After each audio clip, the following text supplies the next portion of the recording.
दोस्तों, स्वागत है आप सभी का मेरे चैनल वैदिक इम्प्रेशंस में।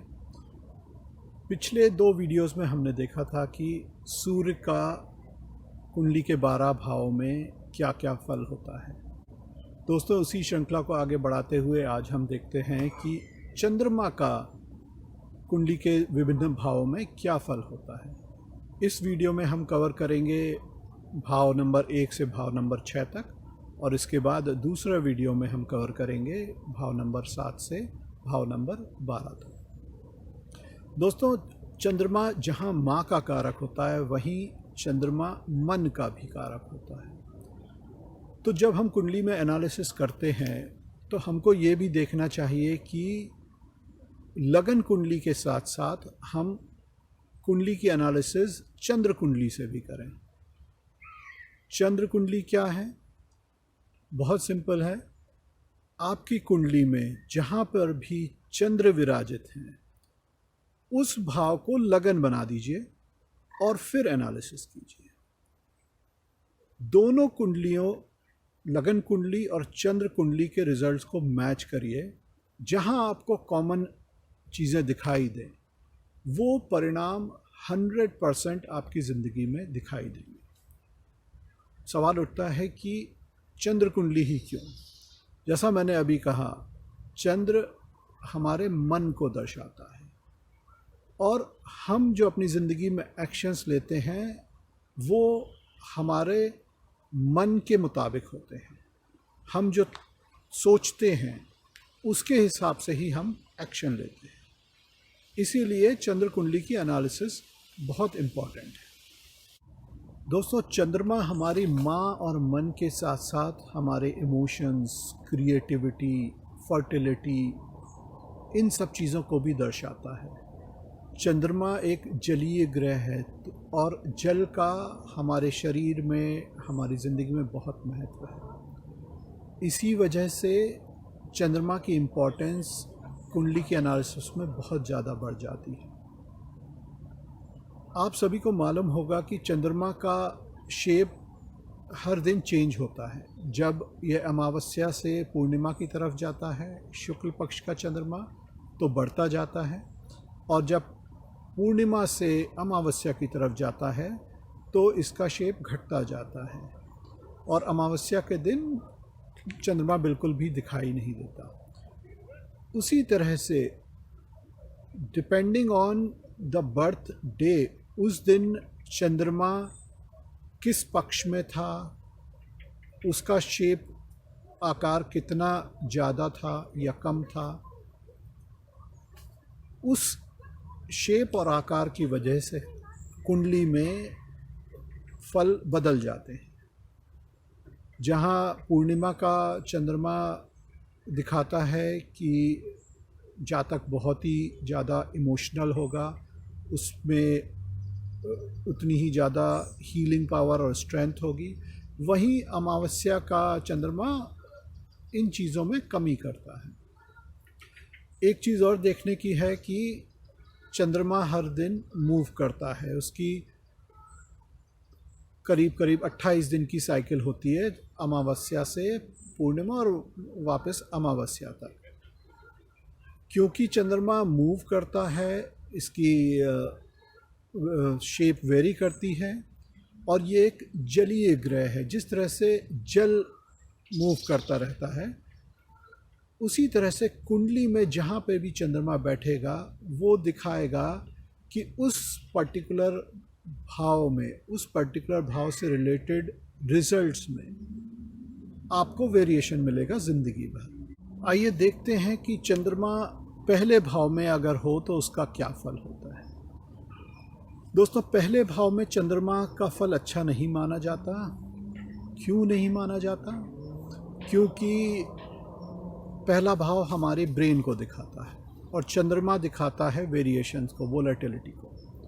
तो अगर चंद्रमा पहले भाव में हो तो जातक को डिसीजंस लेने में परेशानी होती है, वो एक कंफ्यूज्ड स्टेट में होता है। इसीलिए ऐसे जातक को किसी की सलाह से डिसीजंस लेने चाहिए, किसी को मेंटर बना लेना चाहिए और अगर वो अपनी माँ को ही मेंटर बना ले, क्योंकि चंद्रमा माँ का कारक होता है, तो ये उसके लिए बहुत अच्छा साबित होता है। यहाँ पर एक एक्सेप्शन ये भी है कि अगर ये चंद्रमा उच्च का हो, यानी कि टॉरस या वृषभ राशि का हो, या अपनी ही राशि यानी कर्क राशि कैंसर का हो, तो इस तरह के परिणाम नहीं देखने को मिलते। ऐसा चंद्रमा जो वृषभ या कर्क में पहले घर में होगा तो वो बहुत स्ट्रांग होगा, उसको, उस जातक या जातिका को डिसीजंस लेने में मुश्किल नहीं आएगी। बट बाकी सभी राशियों में ये स्थिति देखी जाती है। दोस्तों, ऐसे लोग जिनका पहला घर में चंद्रमा होता है, वो लोग बहुत ही अट्रैक्टिव पर्सनालिटी के होते हैं। वो लोग बहुत इमोशनल या सेंसिटिव होते हैं। चलिए मूव करते हैं दूसरे भाव की तरफ। दोस्तों, दूसरा भाव होता है हमारे फाइनेंसेस का, हमारी फैमिली का, हमारी स्पीच का या खाने पीने का। दूसरे भाव का चंद्रमा बहुत अच्छा माना गया है, लेकिन बिकॉज चंद्रमा वेरिएशन दिखाता है तो इनकी मंथली इनकम घटती या बढ़ती रहती है।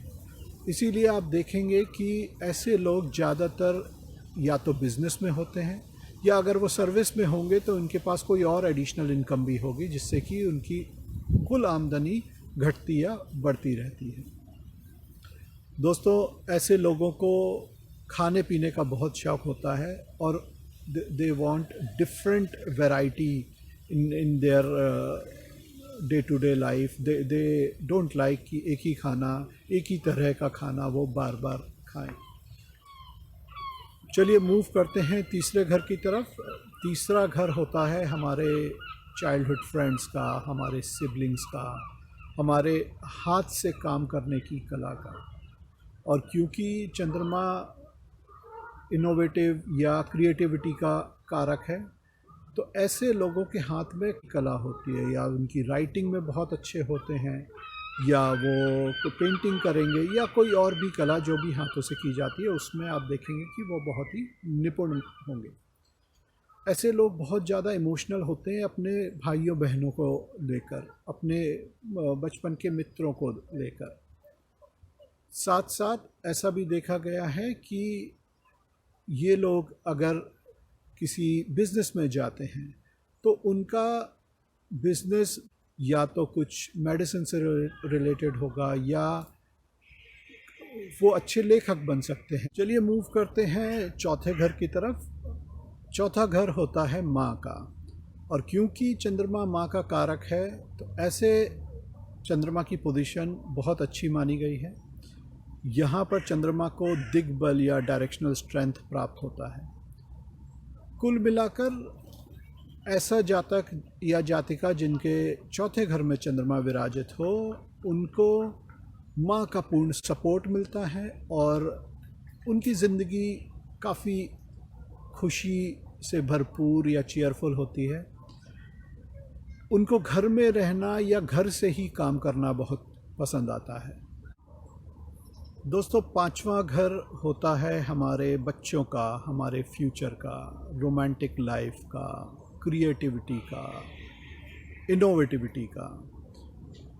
अगर चंद्रमा यहाँ पर होगा तो ऐसे लोगों का ध्यान और इमोशंस बच्चों की तरफ बहुत होते हैं।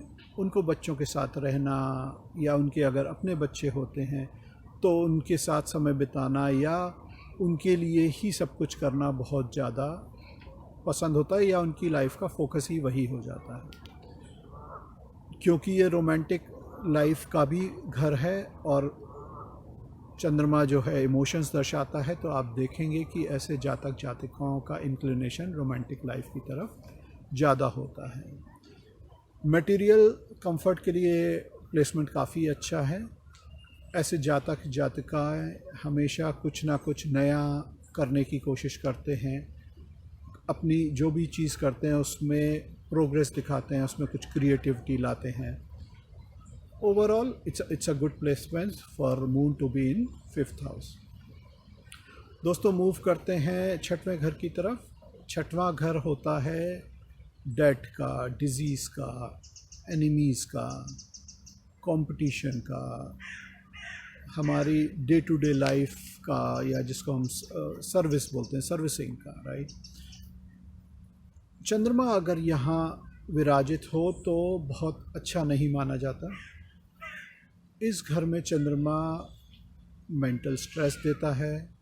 इस घर में चंद्रमा आपकी लाइफ में या आपकी सर्विस में, जो आप डे टू डे सर्विस करते हो, चाहे वो घर का काम कर रहे हो या आप ऑफिस का काम कर रहे हो, उसके लिए ये चंद्रमा की पोजीशन अच्छी नहीं है, क्योंकि ये बहुत ज़्यादा बदलाव लाएगा, जो कि सर्विस के केस में पसंद नहीं किया जाता। ऐसे लोगों को अपने कोवर्कर्स के साथ काम करना थोड़ा मुश्किल हो जाता है। अगर ये चंद्रमा यहाँ पे काफ़ी बली हो, जैसे कि वो मित्र राशि का या अपनी राशि कर्क का या ऋषभ का, जिसमें वो उच्च का होता है, अगर उस राशि में बैठा हो तो ऐसे लोग बहुत अच्छे हीलर साबित होते हैं, क्योंकि छठवां घर डिजीज़ का होता है और बली चंद्रमा यहाँ पे हीलर्स का काम करेगा, तो ऐसे लोग बहुत अच्छे हीलर्स साबित होते हैं। चंद्रमा यहाँ पर यह भी दिखाता है कि जातक को मेडिसिन्स के फील्ड में काम करना चाहिए। दोस्तों, आज के लिए बस इतना ही। चंद्रमा को बाकी के भाव में हम कवर करेंगे अगले वीडियो में। अगर आपको ये वीडियो पसंद आया हो तो इसको ज़रूर लाइक कीजिए, शेयर कीजिए और कमेंट्स कीजिए। वैदिक इम्प्रेशन चैनल को सब्सक्राइब कीजिए और उसमें जो बेल आइकन है उसको क्लिक कर दीजिएगा, जिससे कि आपको मेरे नेक्स्ट वीडियो के नोटिफिकेशंस मिलते रहें। मिलते हैं नेक्स्ट वीडियो में, तब तक अपना ध्यान रखिए। May God bless you all.